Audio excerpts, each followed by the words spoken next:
ഞാൻ സാറിനോട് കാര്യം ചോദിക്കട്ടെ, സാറും മെഡിസിൻ പഠിച്ചു, ഞാനും പഠിച്ചിട്ടുണ്ട്. അപ്പം നമ്മൾ എവിടെയും ഒരു ന്യൂട്രീഷനെ കുറിച്ച് നമ്മുടെ MBBS പഠിച്ചിട്ടില്ല, MDയിലും പഠിക്കുന്നില്ല എന്നാണ് എൻ്റെ ഒരു അറിവ്. സാറിന് അതിനെക്കുറിച്ചുള്ള അഭിപ്രായം എന്താണ്? ന്യൂട്രീഷൻ അഥവാ പോഷകശാസ്ത്രം, പോഷകാഹാര ശാസ്ത്രം എന്നൊക്കെയാണ് അതിന് പറയപ്പെടുന്നത്. അപ്പോൾ അതിനെക്കുറിച്ച് ധാരണകളെക്കാളും കൂടുതൽ തെറ്റിദ്ധാരണകളാണ്, മിഥ്യാധാരണകളാണ് പലർക്കും ഉള്ളത്.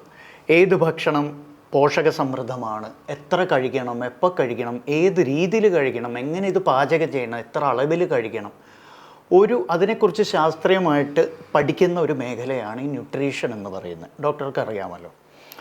അപ്പോൾ ഈ നാട്ട് വർത്തമാനം അല്ലെങ്കിൽ നമ്മുടെ മുത്തശ്ശിമാർ പറഞ്ഞ് കേട്ട അറിവ് നമുക്കറിയണം. പലതും ശരിയാണ് കേട്ടോ, പരമ്പരാഗതമായി നമ്മൾ വിശ്വസിച്ച് പോകുന്ന പല കാര്യങ്ങളും വളരെ ശരിയാണ്. എന്നാൽ എല്ലാം ശാസ്ത്രീയമാണെന്നോ എല്ലാം സത്യമാണെന്ന് കരുതുന്നത് തെറ്റാണ്. അതിൽ പലപ്പോഴും പ്രമേഹവുമായി ബന്ധപ്പെട്ട തെറ്റിദ്ധാരണകളാണ് കൂടുതൽ.